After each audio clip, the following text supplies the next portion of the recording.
You're listening to ICEBREAKERS, the podcast exploring all things Canadian and Eurasian, business, culture, and personalities. The series is produced by CERBA, the Canada-Eurasia-Russia Business Association. We're a non-profit supporting trade, investment, and good relations between Canada and the countries of Eurasia. I'm your host, Nathan Hunt, one of the founders of CERBA and former chairman of the National Board.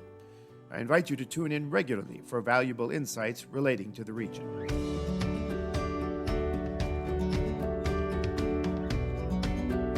I'm joined today by Lou Naumovski, a Canadian businessman, former Vice President and Director General of the Kinross Gold Moscow office, formerly non-executive director at Amur Minerals, Euromax, and Trans-Siberia Goldland. Currently senior advisor to Sequent, the New Zealand mining software company, and a non-executive director at GV Gold. He advises a number of other Canadian and international companies and was chairman of the CERBA National Board of Directors from 2013 to 2017, immediately after me, as I recall. He started his professional career as a Canadian trade commissioner and has extensive experience in developing trade and bilateral relations between Canada and several Eurasian countries. And I should mention, you were awarded the Order of International Cooperation by Russian Foreign Minister Sergei Lavrov. Was that in 2015, 2016, Lou, just before you left? It was in 2016 at the, I think it was at the St. Petersburg International Economic Forum, or it might have been in Moscow at another event. I can't remember now. One of the problems of aging. It happens to all of us, indeed. Lou, you immigrated to Canada at a very young age from Macedonia. Then it was Yugoslavia. And there's a belief that the young kids absorb the surrounding culture and they forget their roots. What would you say about that? I've certainly seen that happen in a lot of families who've emigrated, including Macedonian families. But I guess I was fortunate. My father was a passionate Yugoslav nationalist and obviously Macedonian. My mother was a teacher back in the old country. So my sister and I were both encouraged to speak only Macedonian at home. And while we resented it at an early age, I think eventually it proved to be one of the keys to my personal growth. And it kept me curious about my homeland. I learned to read and write at the age of 15 after our first trip back to Yugoslavia. 2 years later, I went there all by myself, and I got a real sense of the Slavic culture, history of the region. And it was a spark for me entering university, as I did in the fall of 1974, to pursue something. I didn't know exactly what. I wanted to be involved in international affairs, but I think really the core of my interest came from the family, my pride, my facility in Slavic languages, and that really helped to define my future career.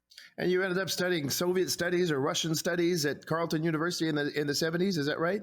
Well, it was 1978 when I entered Carleton for my master's, but I did study a lot of Soviet politics and history, international affairs at U of T, where I did my honors BA. And that at Carleton, I was originally in the Canadian Foreign Policy program, but thankfully migrated to Soviet studies and worked with a terrific Polish professor who supervised my thesis, my master's thesis, Teresa Rakowska-Harmstone. She was a very good, a real defender of her students. And I wrote my MA thesis on Yugoslav foreign policy and the non-aligned movement. And I had to rewrite it when Josip Broz Tito, inconveniently died in May of 1980, and I had to rewrite my final chapter about what the future held for Yugoslavia. Interesting. Tell me about how the Soviet Union was perceived in Canada in those days, in the late 70s, early 80s, because that must have influenced your decision to enter the trade. Well, to be honest, life is a series of accidents, I firmly believe. And I was aware of the Cold War mentality that existed on both sides of the Cold War. In Canada, there was you know about the hockey rivalry. I don't have to tell you about how the gestation of that from 1972 on. And so there was a mixture of curiosity. Hockey rivalry? What hockey rivalry?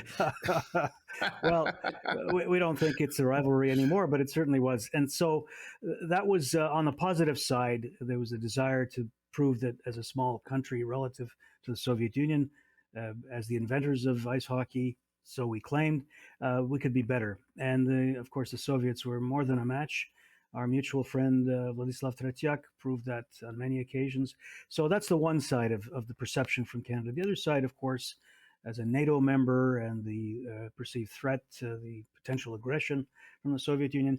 So there was that, but generally there was a real ignorance about how people lived in the Soviet Union, despite the fact that the country in Canada in the early 20th century had a lot of emigres from Ukraine and parts of Russia, people who did not remember fondly their homeland. So that was also an influence on Canadian perceptions of the Soviet Union. Did that education influence you in your decision to enter the Trade Commissioner service? I mean, you ended up a Trade Commissioner in Moscow in the early 80s, as I recall. Yeah, well, that's as I said, a series of accidents. I was sent to Regina, Saskatchewan, and for a kid from Toronto. Well, now that's exotic. Well, it was. I keep saying that's my first foreign posting. And while I was there, I got married, and my HR director at the time said, well, you've done a great job, which was a lie. I was learning. I didn't do very much. He said, so we want to give you an early posting. We want to send you to Chicago. And I said, what? Chicago? I said, that's not foreign. It's not exotic. You have any idea that I'm the only one of our group of 20-odd recruits that actually speaks several Slavic languages? I want to go on Russian language training. And he says, well, I don't know about that, but we'll reconsider. Anyway, before I left Regina, I spent almost a year there. I was told that I would go on Russian language training in the fall of 1981, which I did after 5-6 months working at CETA. And I started this course taught by a gentleman, a Russian emigre who grew up in Yugoslavia. So we had a simpatico between us because we had both lived in Yugoslavia. And my colleagues, the other two gentlemen who started with me, spent a full year on this course. I left after 3 months, which was partly an indication of how I could absorb. Obviously, there's a lot of commonality to the two languages, Macedonian and Russian. I picked up the grammar reasonably well, and I just wanted to talk. I wanted to read and to talk, and so I was given a tutor 2 nights a week while I worked at CETA. I just practiced. We read Pravda, Izvestia together. She was a lovely lady from Kiev, and really helped me to improve the fluency of my Russian language. So I was really excited. You remember the good old saying, there's no pravda in pravda and no izvestia in izvestia. Yeah, pravda meaning truth and izvestia meaning news. Yeah. Well, that was clear, obviously. The idea wasn't to debate Russian or Soviet politics. The idea was for me to learn vocabulary, which I did. Sadly, I learned a lot about discussing politics and economics. I didn't learn a lot about real life in Russia until I got there in August of 1982. But to go back to your earlier question, what really stimulated me to learn about the Soviet Union, to aspire to go there in some capacity, hopefully as a diplomat, was my upbringing, was my love of Slavic culture, language, and then study as an undergraduate and then graduate school. And obviously, when you realize your dream, it's much harder for today's generations, but 40 years ago, it was possible to achieve your goals. And I thought I had died and gone to heaven when I arrived in the Soviet Union for my first posting there. It was a dream come true. Were you on the ag file then, or what were you doing then? I was on the ag file, courtesy of my year in Regina. It was a little bit of a joke because they normally put people who had no interest in agriculture in that role. It was years before they actually seconded people from Department of Agriculture to do that job. I remember that. Yeah. But I just loved the opportunity to work on some really interesting projects. The export of purebred Holstein bull semen, actual live animals. I had my duties as the Trade Commissioner liaison with the Export Club, the counterpart to the Canadian Wheat Board. And it was just a terrific 2 years, which I didn't really want to end, but they decided I should go on an early, well, it wasn't an early posting. In those days, the standard posting in Moscow was 2 years. And they wanted to send me to Mexico City. And my first question was, great, which job am I going to do there? Oh, you're going to continue in agriculture. And I said, nah, I don't think so. So ultimately, I went to Atlanta, Georgia, which I did not enjoy professionally. And I was desperate to get back to something involving the Soviet Union. And so they promptly offered me an early posting there after 2 years. And they offered me Abu Dhabi. And I said, sure, I'll try it on. And then 2 weeks later, they called me and said, oh, no, we have a crisis in Baghdad. You have to go to Baghdad if you want to leave Atlanta early. So we went to Baghdad, my wife and I. Thoroughly fascinating experience there. I learned to speak some Arabic, which Baghdad, that must have been at the height of the Iran-Iraq war. Indeed it was. We took several Scud missiles on the city of Baghdad while we lived there. One was about 500 meters from our home. It was quite frightening, but people can become accustomed to a lot of stresses and problems. So Baghdad, let's get back to Russia and the Soviet Union. Do you have any stories? Do you remember anything from the early 80s? Oh, my goodness. I mean, I came to Russia for the first time in 1987, and it was already the beginning of perestroika. What was it like in the early 80s? Well, it was just as you read in the spy novels. We were tailed. We would put tape on our front door of our apartment, and they would be clumsy, and they would walk in, and the tape was not there. When we get back from work, my wife was also working at the Anglo-American school in the first year that we were there. It was really difficult. We didn't know a lot of Russians, and so I tried really hard to get to know Russians, Ukrainians. I would travel to Ukraine frequently, and so just having quality time with people, you didn't really know whether they were genuine or whether they were there to set you up somehow. But I just threw caution to the wind, and we had some really good friends in Kiev. We had other friends in Moscow that we would sneak into our compound, Upedeka compound, after dark. That was the lifestyle in the early 80s, but I found it very rewarding, and I was bitten by the bug, so to speak. And so going to Atlanta, I was dissatisfied. Baghdad, it was exciting, but we didn't extend. And I got back as soon as I could to the desk, the Russia and Soviet Union desk in 1988. And then I didn't last very long in the department. I wasn't apparently bureaucratic enough. And so once I received an offer to become the first executive director of the Canada, CERBA, no, CUBC, Canada, USSR Business Council. Sorry. Everything is melding into one theme. In any event, that was an exciting job. I spent 2 years there. That was the launch pad for me to go to the EBRD, where I went to Russia. I was going to say, at that point, you jumped ship. You were no longer in government, and you stayed in private business for the rest of your career, right? Well, as it turns out, I wanted to quit, but I was caught by somebody at the Public Service Commission who told me about something I wasn't aware, that I could ask for an executive interchange, which I was granted. So the first 2 years at the CUBC, I was on that. Then I tried to quit again when I went to EBRD. And the same man said, you don't learn very quickly, do you, young man? He said, you could get an international executive interchange. Why quit now? And so I said, terrific. So I did that. And, after 6 years of being outside the government, I was told either I come back or I retire.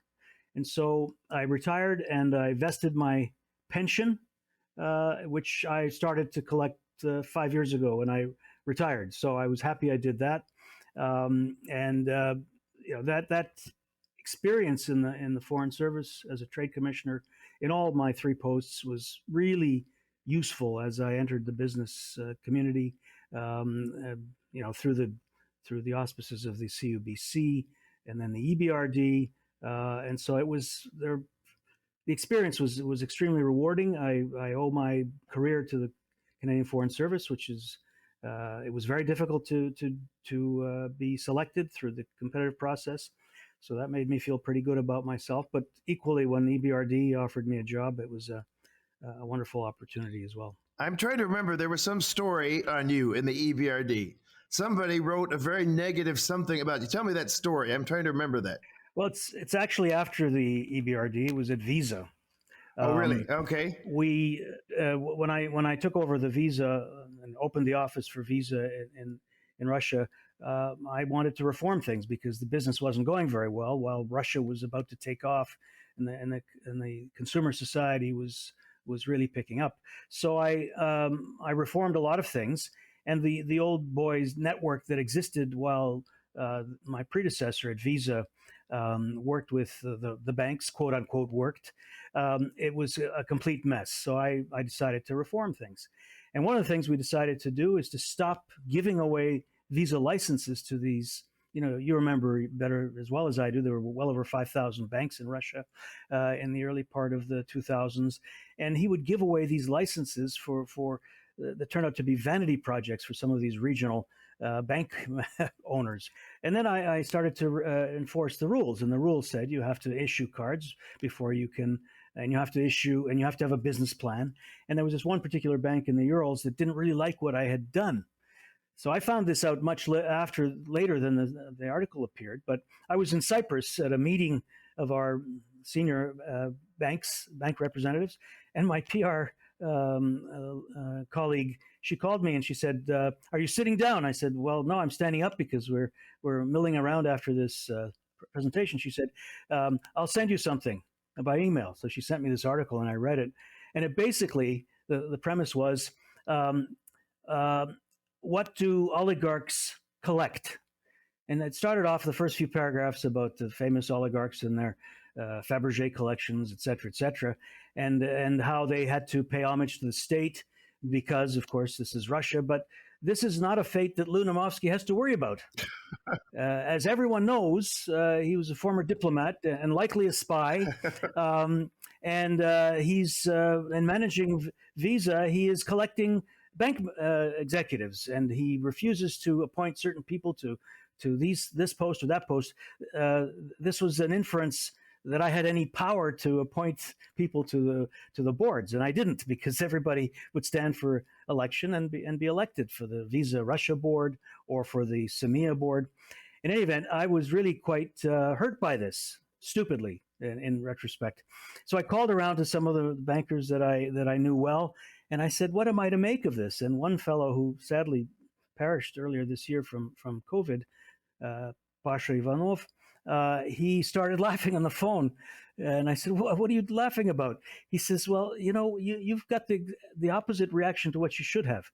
When people are afraid of you, that means you've arrived. You matter.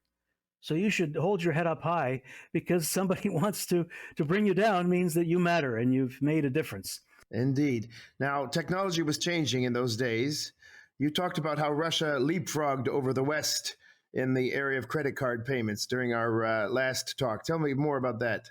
Well, in fact, we're really talking about electronic payments, and it all began with debit cards, something that in the United States was not very popular because credit cards were initially issued in the late 70s. And then, of course, everything was based on the electronic or the magnetic strip on each card. So it was certainly a lot faster than at the beginning, when you were settling transactions by telex or by mail before that. So everybody was happy in the West about magnetic strips and that type of electronic settlement between the issuing banks and the acquiring banks when people made purchases. Russia didn't have that legacy. So two things were happening in Russia. On the one hand, a lot of enterprising Russians were developing chip cards, so where you could store data on chips and readers that would read this information, and the settlement would happen electronically. But at the same time, the Russian industry was still paying salaries in cash. And it was burdensome. Security issues. The biggest problem was a sociological problem where factory workers would get their pay packet, go to the pivnaya, and drink most of that money away, and the wives would be very, very upset. So when we started, it wasn't my idea, but I developed it with my colleagues. We started to develop the concept of salary cards. And we would travel across the country, as I did and my colleagues, my subordinates did, meeting with large enterprises, Chelyabinsk, Krasnoyarsk, places like that, and convincing them of the value of opening accounts for their employees in whatever bank they wanted that was a Visa member bank, and issuing them these debit cards where the salaries would be deposited every fortnight. In any event, the wives loved this because they could hold on to the cards. The husbands could not go and spend the money before they brought it home.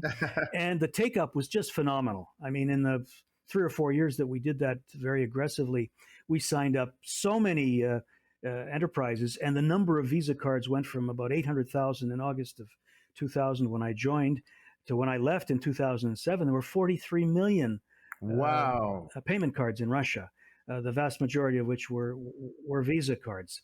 So it was a very successful Now that's strategy. expansion. That's expansion. And then about 4 years after I joined Visa, we started to develop credit cards.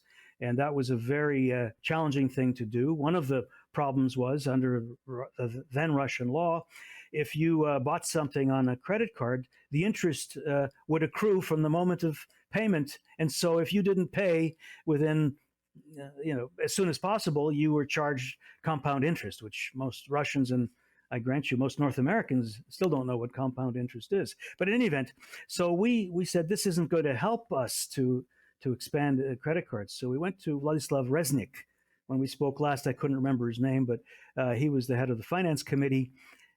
We told him what the problem was, and he immediately understood. He asked us, me and my Russian colleague, one of my subordinates, to draft an amendment to the tax code, which we did.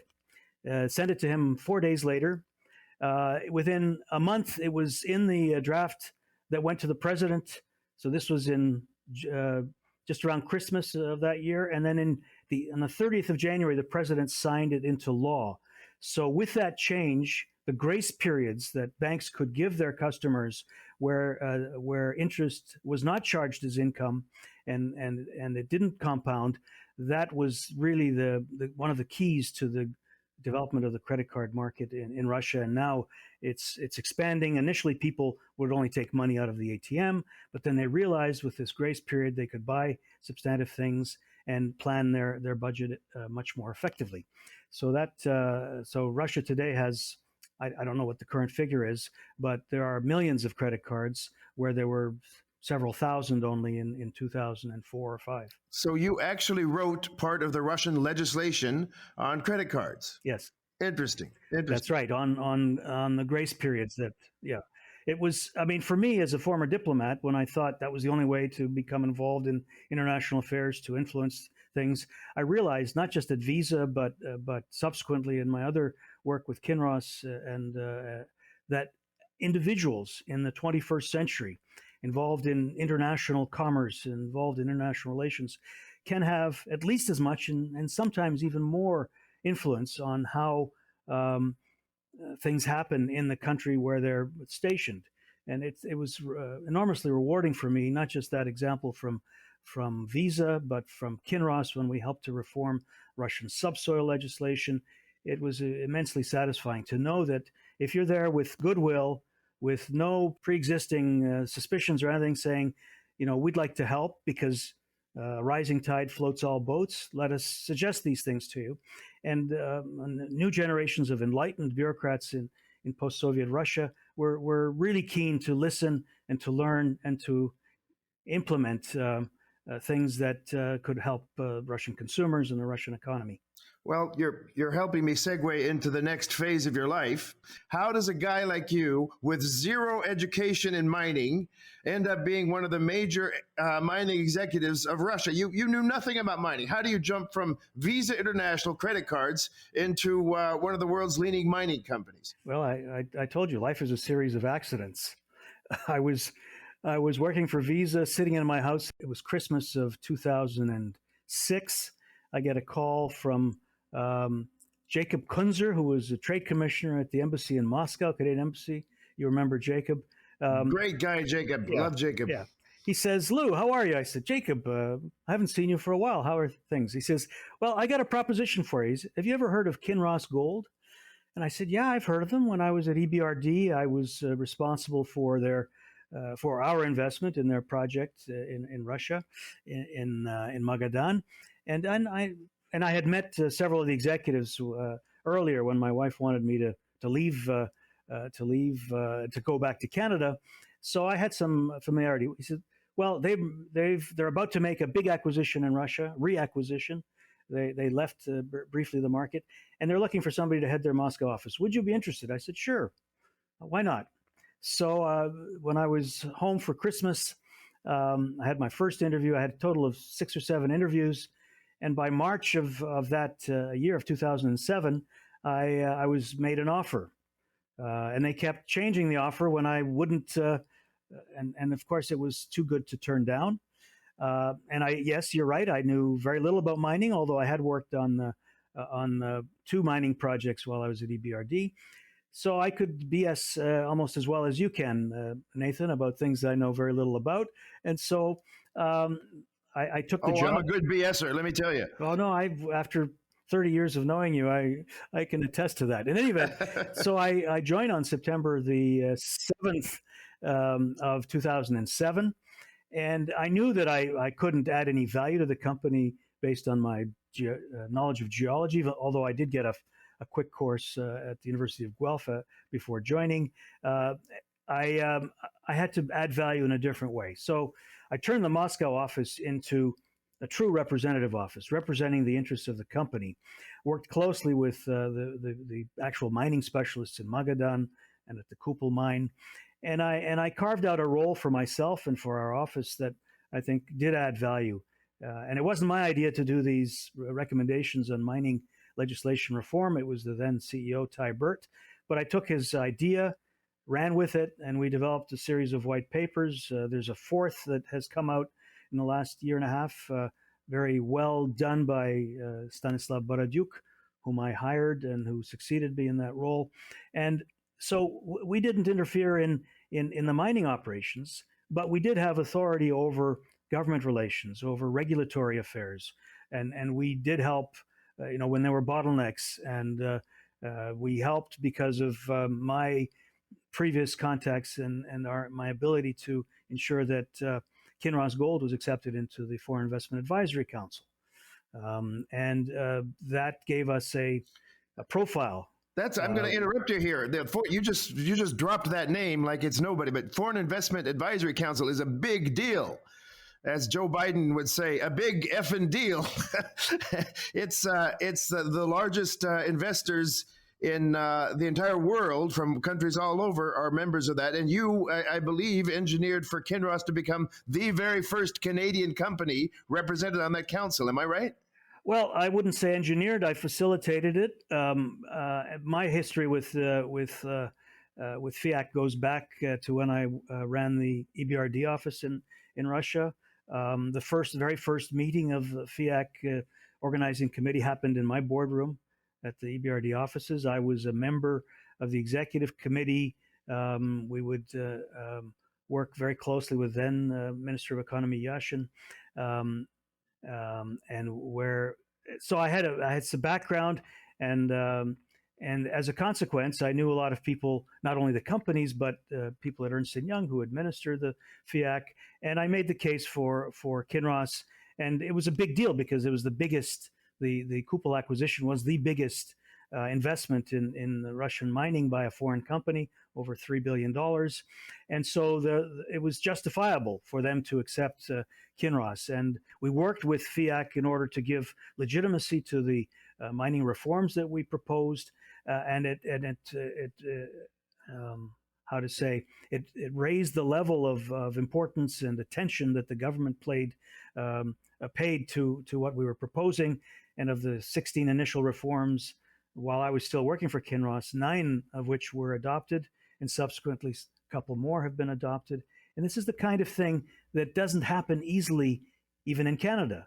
The Mining Association of Canada has fought long and hard for some of the reforms in capital markets and in other areas over many, many years. Yet in Russia, we managed over just a handful of years, 4 or 5 years, to really impact the development of mining legislation, which made it a more comfortable environment for both foreigners, although there are not a lot, if any, serious companies looking at the market today, but also for Russian companies who could stake claims, who could do the kinds of things that junior miners in the West can do. Yeah, a lot of people know that Kinross is the largest Canadian investor in Russia. A lot of people don't know that Kinross is the largest investor from any country in the world in the Russian mining sector. Isn't that right?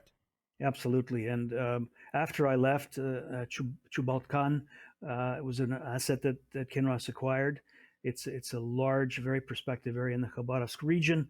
So if you add that to the two previous investments, Kupol Dvойной, it means, and I'm really pleased, I still own some Kinross shares, so I'm very pleased that the company is continuing its work, adventure, very successful operations in Russia with that additional acquisition.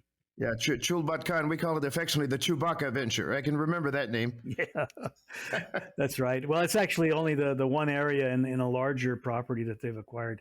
But yes, what does it say? I used to speak at PDAC and at other international conferences, and people would say, wait a minute, how is it that Kinross succeeded when other much larger companies have failed? And I said, well, it's not rocket science.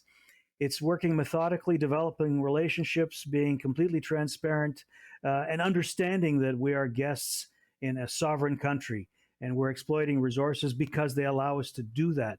So we have to be on our best behavior, and on all levels, Kinross is on its best behavior. Now, we're getting to the crux of today's talk. When you and I spoke over a month ago, you said, your radio series is interesting, it's kind of fun, but it's not really touching on business issues, is it, Nathan? You're not really talking about, how to do business in Russia. You're interviewing rock stars and cultural people, and it's fun, it's interesting, but wouldn't it be nice to have a series that actually talked about doing business in Russia? And if you have taught us anything, Lou, and correct me if you disagree, it's that you really can influence the system. Some people believe, well, if you go to Russia, you're going to be at the mercy of the bureaucrats. They'll take you down. They'll shake you down.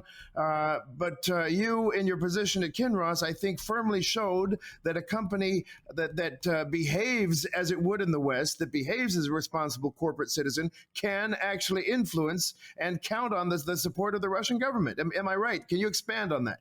Absolutely. I'll do more than just expand on that. I'll say that going back decades, when I first started my career, the ability to influence individuals in Russia was always there.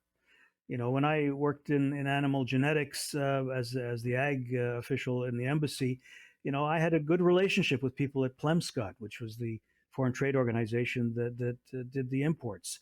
I worked really hard with Canadian companies, even from Saskatchewan. Flexicoil was a company, family-owned company from Saskatchewan. The patriarch developed something called a Packer-Harrow drawbar, which allowed yields in the dryland areas of Saskatchewan to improve because this did not tear the soil up and leave it open to erosion, but it repacked the soil after the seeds were sown, and it was a phenomenal technology. And I worked over a year on that company's behalf, and they sold a license. At the time, Terry Summik, the son of the patriarch who was running the company, said, "You saved my company." I said, "I didn't save your company. You have a technology that the Soviet Union needs." We worked hard with the licensing organization, and they received $2.8 million US for this license, which was about $4 million Canadian. They delivered all of the technology, the drawings, a number of machines to be used in Kazakhstan. At the time, Zelenograd was the place that they were going to use it in the area.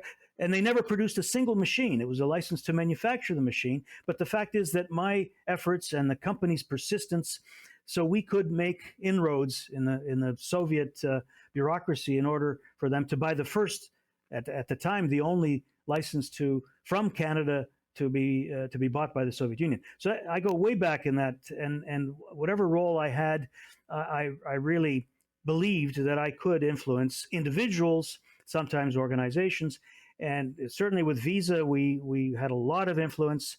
But as a global brand, they took us seriously. And then with Kinross, why did they take Kinross seriously? Well, the company put its money where its mouth was. Certain other companies that shall remain nameless from Canada and elsewhere come and say, they sharpen their elbows and say, move aside, we can do it all, but you need to be humble, you need to be absolutely transparent, you need to show diligence, and you need to invest money. And you also need to learn how to protect your investment by developing the relationships, by cultivating new relationships, by demonstrating that your way of doing business, your approach to corporate social responsibility is just as sincere in Russia as it is in your other jurisdictions. and you gain a lot from that. And you may remember I used to say that when relations after 2014 deteriorated between Canada and Russia, I used to say you need to engage. And I used to point to Kinross's example, where as a company, highly regarded, not just at the regional, local level, but nationally, because of the way we conducted ourselves and our ability to influence not just the people who worked for us at Kinross, our ability to influence local officials, and at the national level was based on the fact that we were engaged. We were a part of the Russian economy. Kinross continues to be part of the Russian economy, bringing huge value, obviously earning profits by being there, but bringing huge value, not just in financial terms, but in moral, in social, and downstream economic terms. It's what you need to do. You can't be half pregnant when you deal with Russia. And Kinross is the best Canadian, perhaps the only so far Canadian example, but there are many other global companies who've gone there and had the similar experience and have been there for decades. And remember, Kinross first went there before it even existed in the early 90s, when it was an exploration company. And it developed. Yeah, John Ivany. I remember those days. Well, it goes back to even before John Ivany, but I knew John very well. When I applied to work for Kinross back in whenever my wife wanted me to return in 2000, he laughed. He said, "Well, we're tired of Russia." He says, "You're a few years too late, Lou. I don't think we're going to be doing anything in Russia." 7 years later, new management, shareholder support, things change. Very interesting. Very interesting. So, not only are you the only major mining company to have success in Russia, but you're certainly the only one that has actually influenced the legislative base. I mean, you put things in your white papers that actually made it into Russian law, as I believe, and not on one occasion, but more like on 14 major occasions. Well, my count before I left the company was that we had influenced 9 significant changes to the subsoil code out of 16 recommendations that we made. And then subsequently, a couple of the other recommendations were developed, and Stanislav and all the huge team that has worked on this at Kinross have made even more inroads. So yeah, for me, it's a point of pride. It is certainly for the company. And I believe that it's a testimony to what Canadians can do when they put their mind to it, when the shareholders support what they're doing, and obviously when they invest the money and the time and the people. Getting the right people is so critical. I remember years ago, I won't mention the company, but there was a huge Canadian company that came into Russia in a different sector entirely, brought well over 100 people, families, children, spent a whole bunch of money, and the first time that they encountered a regulatory issue, they ran tail, and they missed huge opportunities by trying to resolve. It wasn't very pretty, but it could have been handled, in my opinion. I was an observer. I worked for Visa at the time, so I watched it happen. But in any event, these things happen, and Kinross deserves credit for what it's done, and the management and the shareholders for the support that they've given. So I think it can be done, and it's proof for any other Canadian company with the desire, the determination, obviously the wherewithal that's necessary to stay in a market and to battle the slings and arrows of outrageous fortune, which we all know can happen in the Russian market. You once said you don't learn until you make mistakes. If I had to quote Lou Naumovski, I'd probably I'd probably use that quote. What were some mistakes you made or others made that created life lessons? Well, I think we'll start with the EBRD. It's a huge multilateral institution. It has very rigid and inflexible governance principles, being owned by I think it's 66, 68 countries now. And there was a sort of a preconceived notion that, if we provide technical assistance, Russia is full of PhDs and engineers and very brilliant people, and we give them the report that'll make a difference. And I think it occurred to me very early on in my tenure, even as representative of the bank in the country, it's very hard to influence management, and particularly the board back in London. And I think the big mistake was believing that technical assistance was an avenue towards helping Russia reform. And also the wrong assumption that, oh yeah, success looks like us. Russians need to look like us. The Russian economy needs to look like our mixed economies in the West. And when you look at privatization in Russia, it was clumsy, like many reforms. It led to concentration of assets in a certain group of what are known as oligarchs now. And one of the mistakes that we made, I remember at EBRD, I don't mind if Guy actually listens to this. Guy Decellier was number 2 guy in the commercial part of the bank. He and I went to see Anatoly Chubais, and he had a really good idea, theoretically, a wonderful idea that the EBRD could facilitate privatization, especially of the large industrial complexes, by becoming a neutral third party that would help developing prospectuses, running the tenders, so that operating companies, strategic investors from the entire world could join in the privatization. Well, the mistake made there was to presume that was the only way that would yield success, and to ignore what I learned. Well, I knew, but I didn't dare say anything to Guy about his idea.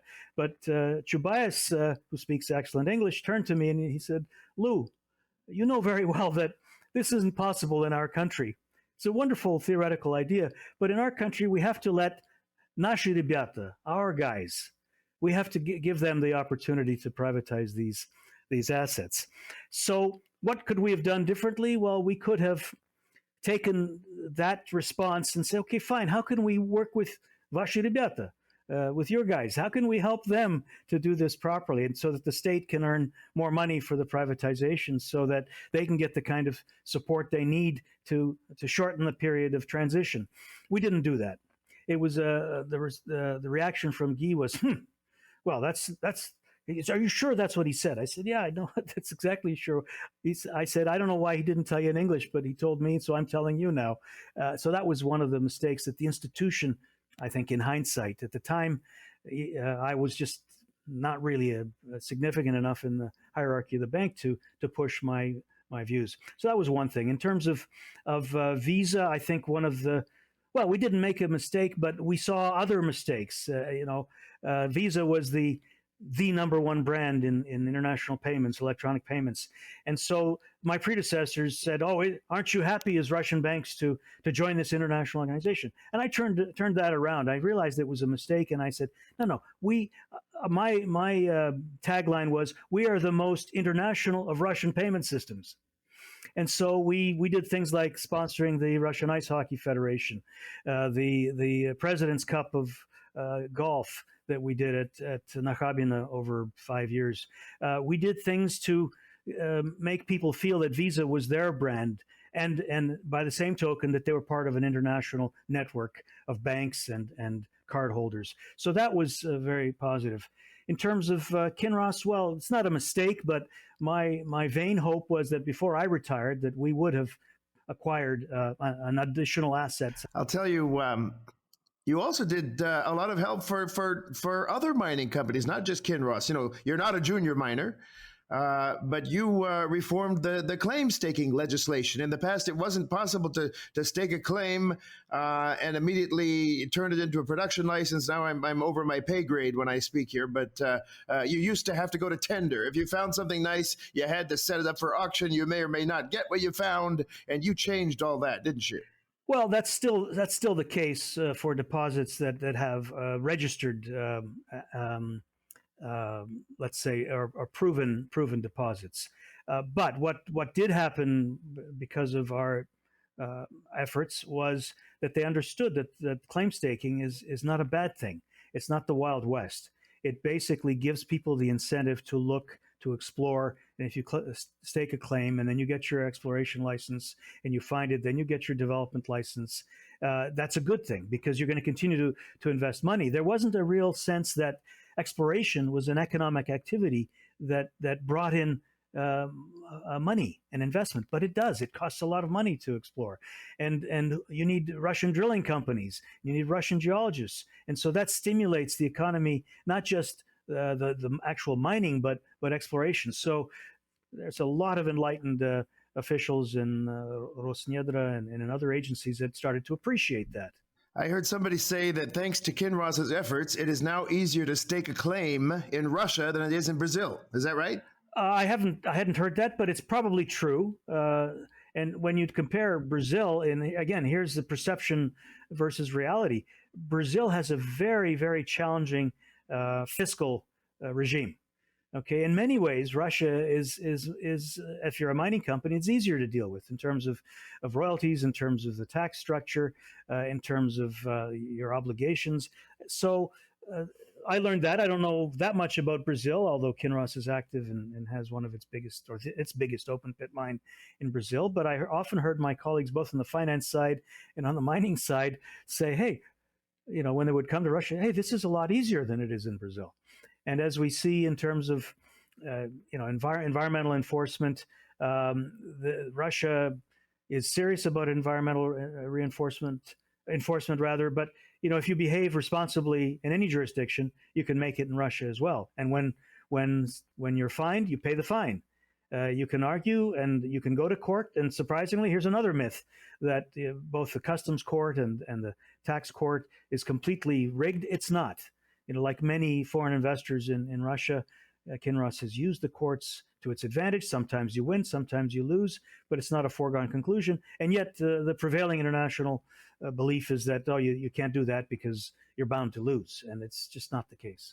Great life lessons. We've talked a lot about mining, but after mining, you have advised companies, you've advised agricultural companies, you've advised manufacturers.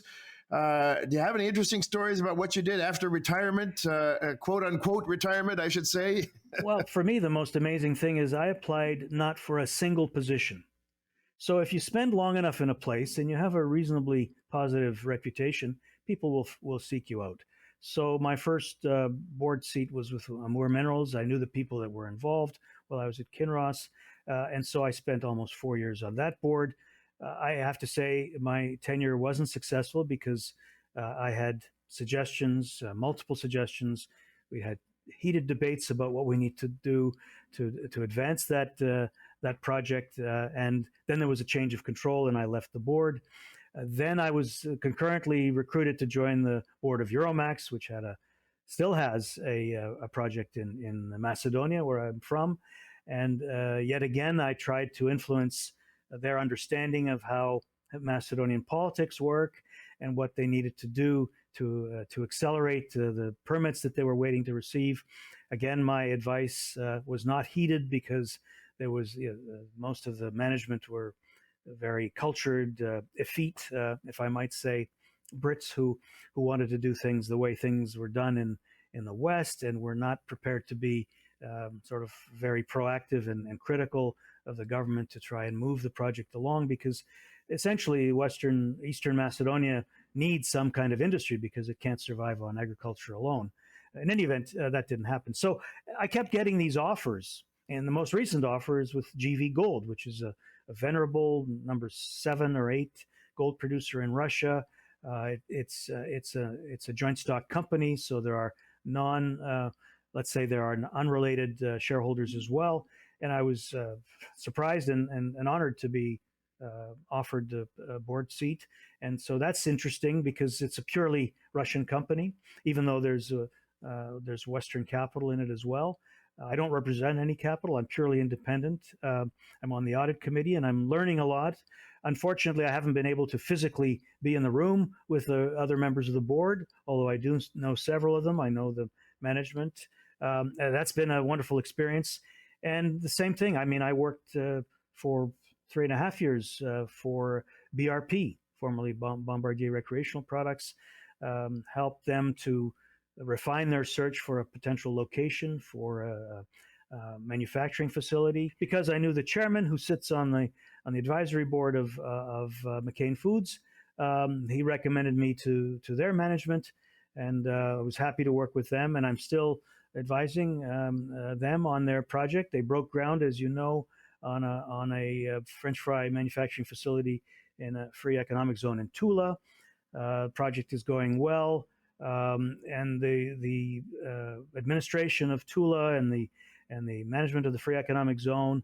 That couldn't have been more accommodating and supportive. And it's been a wonderful experience for me personally, which reinforces my optimism. You know that I'm a pessimist, but it reinforces my optimism that there are certain regions in Russia that can be very accommodating, that want foreign investment.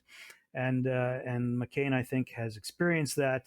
And the project in 2023, they'll be producing French fries and specialty products locally in Russia and for the export market eventually, using Russian-grown potatoes, which is they've been importing frozen product from Poland and France, and that's a great achievement.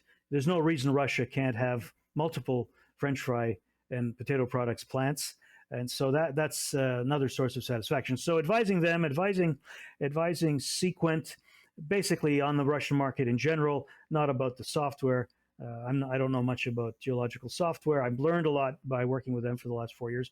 But it's been post Kinross, a very diverse, very satisfying career. And the most important lesson I've learned is that people tend to listen to experts outside the company more so than people who are inside the company. And I say that with all due respect and love for my former employers, where I was inside. I've had more influence on the companies that hired me as an outside consultant and advisor. Interesting. Well, we're well over time. I'm going to wrap it up with a couple of quick questions. You've had a fabulous career. You have not only had an interesting life and an interesting work path, you also have managed to influence the places and the companies you've worked with in a very positive way. I can say I salute you. And I was very pleased with what you did with the association, with CERBA, during the toughest years of its existence as relations began to deteriorate. So in any case, you've had a great career, and I wish you the very best going forward. Tell me quickly, in 30 seconds or less, what made you a leader? My early years, my father instilled in me the necessity to treat everyone with respect, which I did, both superiors and subordinates, to have empathy, to listen to them, and to make sure that they understood that they were valued. And very briefly to say that my best examples are at Visa, when I would have my junior colleagues who were the people responsible for individual bank accounts, and pompous Russian chief executives would say, "Why is this junior person here?" And I explained to them, I said, "These are the people that you and I need to rely on to make sure you're a very successful Visa member." So that approach for me in my entire career has made me a leader, and I'm still in touch with many people over the decades that I've recruited to various companies and organizations I worked for. And I'm blessed to have met so many capable young, mostly Russian people who will bring Russia to prosperity someday. Good for you. Tell me what the future holds. What does the future hold for Lou Naumovski? More retirement, quote unquote? Well, look, we all have experienced the effects of the negative effects of the pandemic, and so nobody's calling me anymore. Headhunters stopped last summer. People are searching for board directors, etc. I'm very content with my workload now. I could do more, and perhaps there'll be more knocks on my door or more emails that. But I'm very content with the work-life balance. I've improved my golf handicap. My wife and I have managed not to kill each other during the pandemic, which is a major achievement. We enjoy each other's company, and long may it continue. Hear, hear. Best regards to Sylvia. She's a wonderful woman. Thank you. She has to be to put up with me. She really does. What can I say? Well, we've been joined today by Lou Naumovski, Canadian businessman, former Vice President and Director General of the Kinross Gold Moscow office. Truly one of the most, if not the most involved Canadian in Russia business and the business of the countries of Eurasia. Thank you so much for your time today, Lou. My pleasure, Nathan. Best of luck to you and to CERBA. Thank you.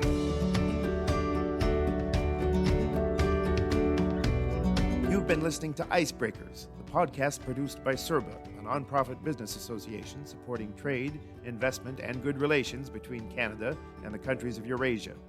If you like what you've heard, please subscribe to the show and leave us a review on Apple Podcasts. You can join our LinkedIn group to send questions to guests and find more information about the podcast series in general on our website at www.cerbanet.org. Thanks for tuning in.